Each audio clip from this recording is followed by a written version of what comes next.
Hey, it's Niclas, and Resident Evil Requiem is incredible, but not flawless.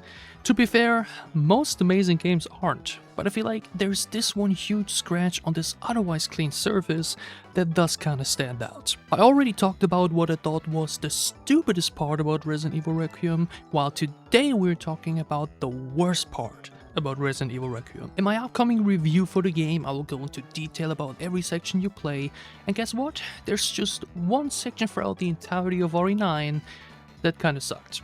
Like I said, an amazing track record for a game, which makes said scratch that much more noticeable though. The worst part about Resident Evil Requiem is the Orphanage, which is ironic given that most people would consider the Sherry segment in the Orphanage from RE2 also the worst section of that game. But unlike here, that section actually felt unsettling and creepy on the first playthrough.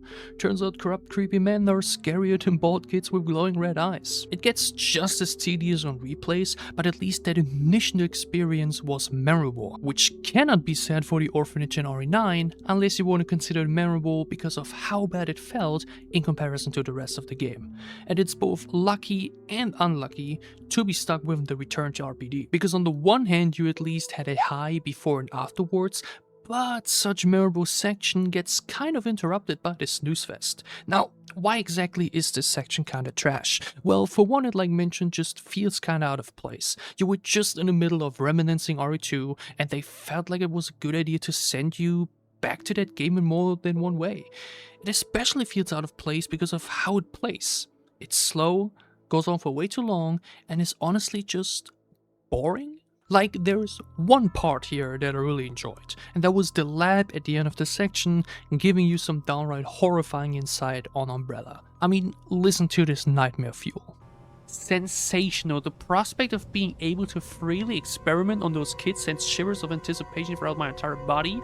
It's all so exciting. For now, stop making the rounds at the Orphanage tonight. It seems like the newbie always gets stuck with the boring job, so I can wrap up the TT Spitzkrieg so I can prepare for the real fun tomorrow.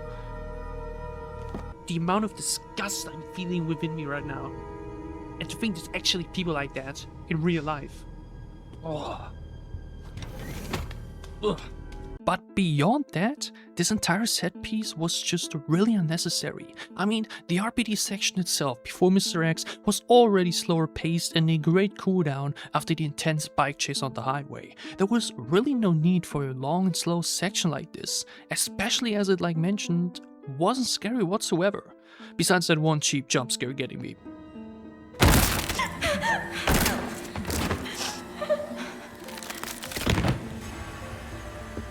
Beyond that, this was just silly and too over the top, which I know is like this franchise's whole thing, but it simply wasn't well done in this case. I mean, can we talk about that entire part where you see the two kids waiting at the door?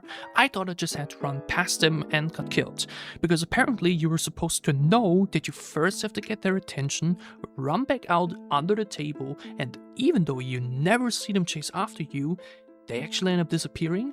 Like, presumably through the door they waited in front of, but why wouldn't they chase you out? And how did the other kids not see me down here? It's one thing for adults to not look down there, but I'm basically on eye level here. Does the red eyes mean they're blind? It's just all a little bit weird and doesn't fit the gameplay, atmosphere, and pacing we've had throughout the game thus far. Especially because this entire section, as mentioned, just drags on and is so slow and uneventful. The whole section took me nearly 25 minutes to complete on my first blind playthrough, which included having to stand around doing nothing as I wait for the kids to leave. I just really don't get the point of it, man. If you wanted to showcase what's happened, just do it as a cutscene, bro.